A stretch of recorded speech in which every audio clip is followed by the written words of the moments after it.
자, 이재명 대표 이제 선거 5개, 재판을 5개를 받죠. 그리고 1심 선고가 나온 것도 있습니다. 다들 잘 아시겠지만 저희가 지금까지 이야기를 쭉 나눴던 공직선거법과 관련해서는 이미 지난 15일 금요일에 1심 선고가 나왔습니다. 그 결과가 나오자 사망한 고 김문기 처장의 이름이 다시 거론되고 있습니다. 네, 유가족들이 그동안 이 대표의 이 말 때문에 큰 상처를 받았다 이렇게 얘기하고 있는데요. 관련 발언부터 듣고 오겠습니다. 나 얼굴 너무 많이 타버렸어. 오늘 시장님하고 본부장님하고 골프까지 쳤다. 오늘 너무 재밌었고 좋은 시간이었어.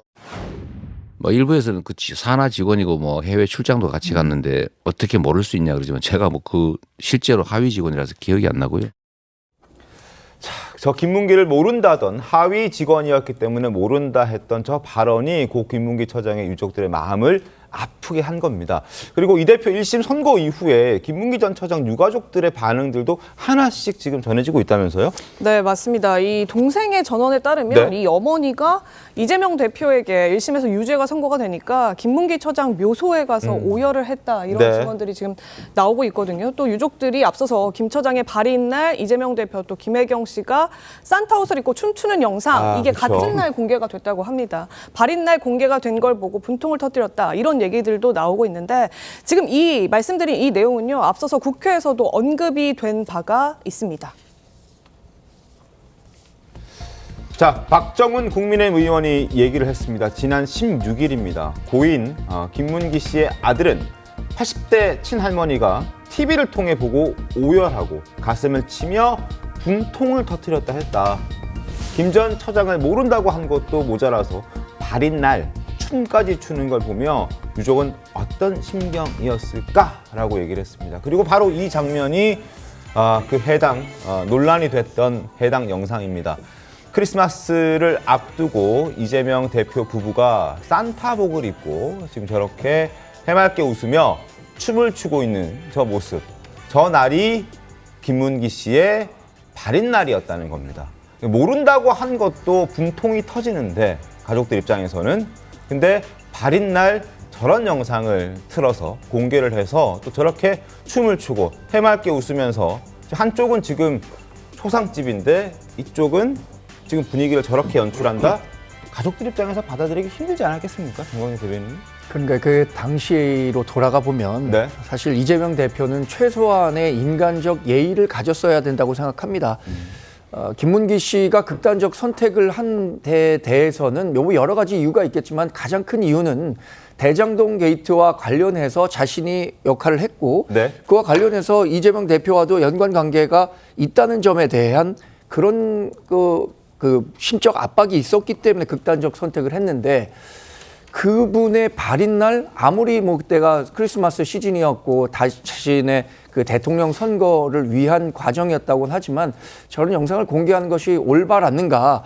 오히려 저런 영상을 하기 전에 인간적으로서 자신과 함께 일했던 사람에 대해 고인에 대한 애도를 표하는 메시지를 냈었더라면 네. 어쩌면 그게 국민들께 더 큰 울림을 줘서 네. 지난번 대통령 선거의 결과가 바뀌었을 수도 있지 않았겠는가 이런 생각을 할 정도로 당시의 상황과는 정말 부적절한 행동이었다고 봅니다. 현정 변호사님 어떻게 보세요? 뭐 당시에 이제 뭐 영상은 뭐 사전에 제작을 해놨던 것이라고 제가 뭐 당시에 기억이 나고요. 뭐 어찌됐든 간에 뭐 명복을 빌었던 것은 사실인데 좀 네. 부족함은 없지 않아 있지 않았나라는 생각이 좀 듭니다. 특히나 이제 우리가 많이 흔히들 이 어떤 그 뭐 돌아가신 분들 아니면 네. 뭐 꼭 피해자 꼭 피해자라고 생각하지 뭐 일 수도 있고 아닐 수도 있습니다만은 어찌됐든 이 사건에 있어서 휘말리고 정말 해서는 안 될 정말 극단적인 선택을 하신 분들의 가족들에 대한 생각을 다시 한번 이번 사건을 통해서 해보게 됩니다. 그러니까 정말 가장이 사라진 가정에서 얼마나 힘들게 지내셨을까라는 생각이 좀 들고요. 네. 뭐 과거에는 굉장히 저는 친분이 있었을 거라 생각합니다. 그러니까 뭐 이재명 대표가 지금 정치적 위상 때문에 직접 하시기는 어려우시더라도 네. 저는 주변 분들 통해서 많이 겹치지 않겠습니까? 네. 뭐 꼭 이런 부분에 대해서 좀 위로를 해줬으면 좋겠다라는 생각 개인적인 지금이라도 생각을 사과해야 된다는 말씀이신 네, 거잖아요. 아직까지 사과했다는 내용은 저희가 좀 전해 드릴 수는 없는 그런 상황이긴 합니다. 네, 그 당시가 아무래도 대장동 의혹 관련해서 웬만하면 이제 이재명 대표가 연관성을 좀 부인하던 시점이기도 했었기 때문에 아마 더 그런 것들이 영향을 미치지 않았을까 싶기도 한데요. 이 김 전 처장과 친분이 깊고 또 대장동 개발 사건으로 함께 수사를 받았던 유동규 전 본부장이 김문기 씨 아내분의 입장을 전했습니다. 들어보시죠. 고 김문기 처장 그 가족들하고 통화를 좀 해보셨나요? 일심 끝나고. 제가 문자를 받았어요. 예. 문자를 받는데 조금의 마음이 위안이 된다. 그러길래 제가 전화를 드렸는데 예. 많이 우셨어요. 그래서 저 부인께서 많이 우셨고 예. 마음이 많이 아팠습니다. 그 충격이 가장을 잃은 충격이 얼마나 극심하겠습니까? 아버지가 하루아침에 스스로 그것도 예. 병도 아니고 그런 일을 참변을 당했는데 얼마나 충격이 컸겠습니까? 그러면 정말 가서 위로를 하고 이런 게 아니라 어떻게 그 산타클로스 발인 날 춤을 발인 춥니까? 날인데. 그 가족한테는 피눈물이 나지 않았겠습니까? 자, 1심 선고를 보고 마음의 위안은 된다라고 말을 하고 있지만 그게 뭐 제대로 위안이 됐겠습니까? 그리고 여전히 이재명 대표 사과하지 않고 있기 때문에 더 그 상처는 아물지 않고 있을 거라고 생각이 되고 있고 사과를 하지 않는 이유에 대해서도 좀 궁금한데 송건 본부장님, 사과를 하게 되면 본인이 지고 있는 죄를 인정하게 되는 꼴이라서 그런 건가요? 인정하게 되는 거죠. 왜 그러냐 하면은 그때 호주 뉴질랜드를 출장을 갔을 때 네. 성남시에서 11명이 갔어요. 맞습니다. 그런데 그중에서 단 2명만 도시개발공사 소속이었습니다. 맞습니다. 그 유동규, 김문기 씨. 네. 그리고 두 그런데 사람만 다른 사람 몰래 골프 치러 골프를 갔다는 치고 거잖아요. 했습니다. 네. 그리고 그 출장에서 돌아오고 나서 바로 성남에 뜰 그 시행사가 설립이 돼요. 네. 진행이 됩니다. 대장동 사건이. 그 갔다 오고 나서. 그렇기 때문에 본인이 이 연관성을 인정을 하면은 사과하는 것도 연관성을 인정을 하는 게 되잖아요. 그러면 본인이 그 당시에 초기 단계부터 대장동 사업을 이제 그 인지를 하고 있었다는 게 네. 이게 나중에 확인이 될 수가 있죠. 알겠습니다. 이 유동규 전 본부장이 김문기 전 처장의 아내분과는 종종 통화를 한다고 합니다. 최근 생계를 위해서 일을 시작했다 이런 근황도 정했는데 이어서 들어보시죠. 떡볶이집 같은 데서 아르바이트하고 계세요. 그러니까 지금 가장이 하루아침에 없어지니까 그리고 이제 그 김문기 처장이 굉장히 가족을 아꼈거든요. 맞아요. 자녀들을 특히 아낀 사람이라서 그 다음에 자식 이야기면은 벌벌벌 떠는 사람인데 그 사람이 갑자기 없어졌다. 그 가족들이 받는 충격은 이로 말할 수가 없었을 겁니다. 하지 마시고. 네, 이 김문기 전 처장과 이재명 대표가 함께 찍힌 사진을 최초로 공개한 인물이 있죠. 정치권에 있습니다. 이기인 개혁신당 최고위원인데요. 이재명 대표 1심 판결이 나온 이후에 이 김 전 처장 부인이 직접 연락을 해왔다면서 이야기를 전한 바가 있습니다. 그 내용 살펴보겠습니다. 고 김문기 씨의 아내분께 직접 연락이 왔습니다. 따님이 올해 수능을 봤다고 합니다. 정말 안타까운 건 아버님을 잃은 충격으로 수능 시험장에도 숨쉬는 비상약을 챙겨갈 정도로 힘들어하고 있습니다. 고 김문기 씨는 살아생전 이재명 시장이 가장 의심스럽다고도 말했다는 기억 또한 전해주셨습니다. 두려움 속에서 숨죽이며 살고 있다는 말씀까지 덧붙여 주셨습니다.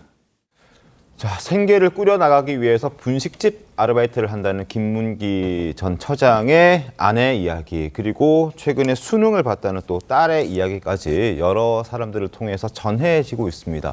그리고 또 김문기 씨 동생이 직접 심경도 전하기도 했는데 저희가 조금 전에 신문으로도 보여드리기도 했는데 이 대표가 사과한다고 가족들의 상처가 회복되진 않는다. 그러니까 결국 이재명 대표의 어떤 재판부, 이번 그 재판에 올바른 판단만을 기다리고 있다. 그러니까 제대로 재판부가 판단해주고 그리고 죄를 확실하게 물어줬으면 좋겠다라는 메시지를 가족들이 내고 있는 겁니다. 솔자 변호사님 어떻게 보셨습니까?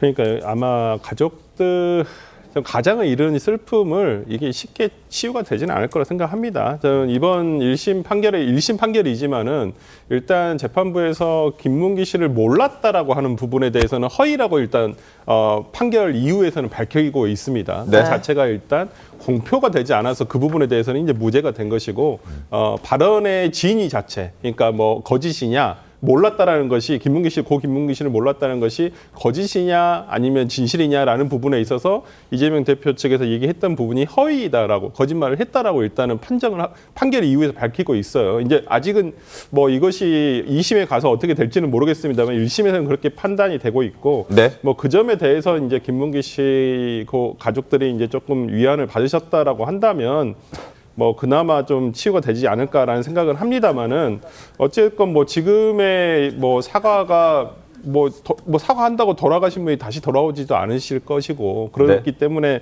어떤 외적으로 나타날 수 있는 거 세상이 이 김문기 씨에 대해서 어떻게 판단해 줄 건가에 대해 판단을 아마 기다리시는 것 같고요. 네. 뭐 조금씩 더 시간은 좀 소요될 것이라 생각이 들지만은 네. 뭐 멀지 않은 시간 내에 그런 판결이 나오지 않을까 싶습니다. 자, 지금 김대성 고 김문기 처장의 동생의 입장이 지금 저희가 보여드리고 있는데요. 형이 시장님을 존경한다고 자주 말했었다. 종종 자랑하듯 시장님과 골프 쳤다고도 했다.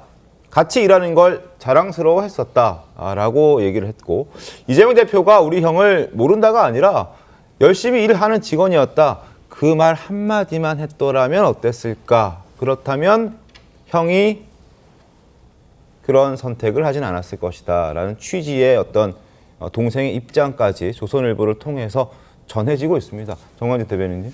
저는 그 김문기 처장의 동생 김대성 씨가 한 말에 정말 120% 공감합니다. 이재명 당 대표가 당시에 자신의 정치적 이해관계 때문에 뭐 모른다라고 얘기했지만 네. 네. 그것에 대해서 공감하는 사람들이 얼마나 있었겠습니까? 그리고 또 김대성 씨가 얘기했었던 것처럼 이 김문기 씨가 했었던 일에 대해 일정 정도 좀 인정하는 발언을 했더라면 네. 그런 그 김문기 씨의 사망 사건으로까지 이어지지는 않았을 것이라고 누구나 생각해 볼 수 있는 거거든요. 근데 결국에는 이재명 대표는 당시에 이 상황만 모면하면 내가 대통령에 당선될 수도 있을 것이다. 이런 얕은 수가 있었겠죠. 이런 걸로 결국에는 사법부의 판결을 받게 되는데 사법부가 우리 뭐 모든 사람이 얘기하는 것처럼 우리 사회의 마지막 보루라고 얘기합니다. 네. 그러니까 정의를 구현하는 마지막 보루로서의 역할을 뭐 1심에서도 했고 분명 그것이 대법원까지도 연결될 결과라고 저는 예상하고 있습니다. 알겠습니다. 자, 유족들의 마음 뭐 이렇게 달래질 수는 없겠지만 그래도 저희가 계속 상황 보면서 자세히 좀 전해드리도록 하고요.